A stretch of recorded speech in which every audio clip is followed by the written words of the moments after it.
Assim era a Venezuela.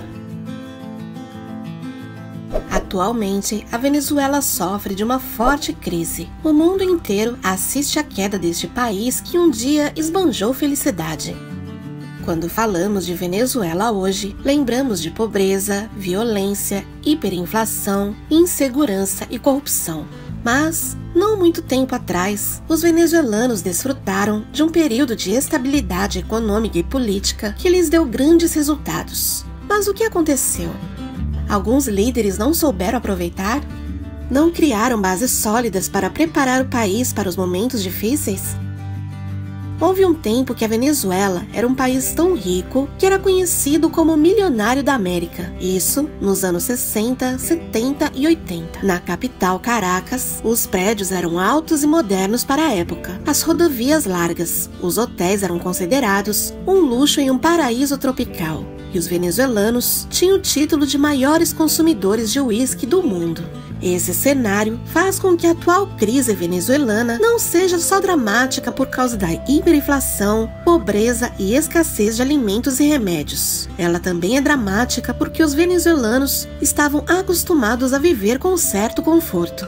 No país, algumas pessoas costumam dizer que éramos felizes e não sabíamos. Costumavam dizer, isso está barato, então me dê 2. Na primeira metade do século XX, a Venezuela já era um dos maiores produtores de petróleo do mundo. Em 1959 e 1983, o desemprego no país se manteve na marca de 10%. No mesmo período, o crescimento médio do país foi de 4,3% por ano. A inflação também era menor do que a registrada em outros países da América Latina. A estabilidade da moeda local, o bolívar, permitia que muitos venezuelanos conseguissem sair do país para temporadas de férias, principalmente com destino a Miami, nos Estados Unidos, vista como um paraíso do consumo. Nos anos 70, os venezuelanos tinham maior poder de compra entre os países da América Latina, quase 3 vezes maior que a dos brasileiros. Esse cenário durou até a década de 1990. Na década de 50 e por 10 anos, a ditadura de Marcos Pérez Jiménez ficou marcada por uma série de violações de direitos humanos, como tortura e prisões arbitrárias de opositores. Por outro lado, seus apoiadores argumentam que o governo de Jiménez foi responsável por uma série de obras importantes para o desenvolvimento do país, como uma importante rodovia que liga Caracas à costa caribenha, hotéis de luxo, entre eles uma das maiores obras da moderna arquitetura venezuelana, e prédios que por muitos anos foram os mais altos da América Latina.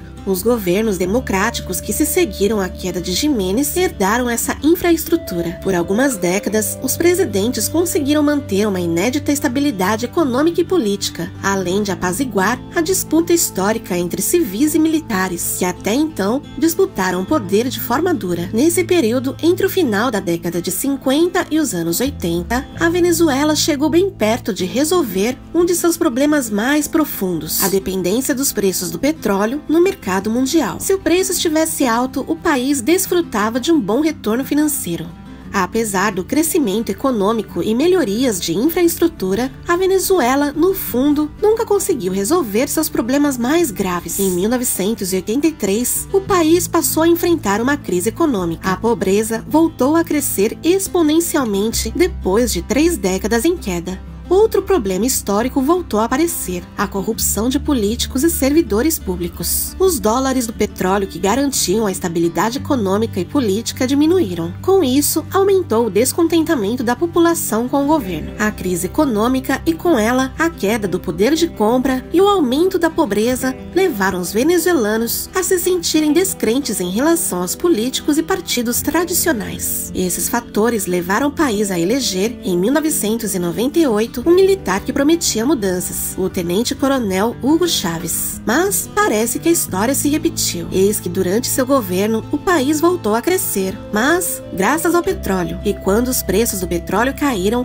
a economia caiu novamente. Não é difícil de presumir que a economia e estabilidade do país foi apenas sustentada pelo petróleo, e não por um crescimento real do país. E de nada serviu tornar Chávez um presidente tão popular, pois o descontentamento do povo começou começou a aumentar. Quando Chávez morreu, Maduro herdou o governo. E depois disso, as coisas se complicaram ainda mais. A crise do petróleo aumentou e com ela a pobreza, a inflação e a corrupção. Segundo o ranking da Transparência Internacional, a Venezuela tem um dos governos mais corruptos do mundo e o mais corrupto do continente. Quando a rentável Venezuela começou a afundar, muitos líderes agiram como salve-se quem puder, tentando saquear tudo que dava dos cofres públicos. Mas o que a Venezuela precisa para voltar a ser um país rico? Muita coisa, mas primeiramente e o mais óbvio, precisa resolver sua situação política o mais rápido possível. Claro que da melhor maneira, pacificamente, que haja união entre os cidadãos do país, e não divisão.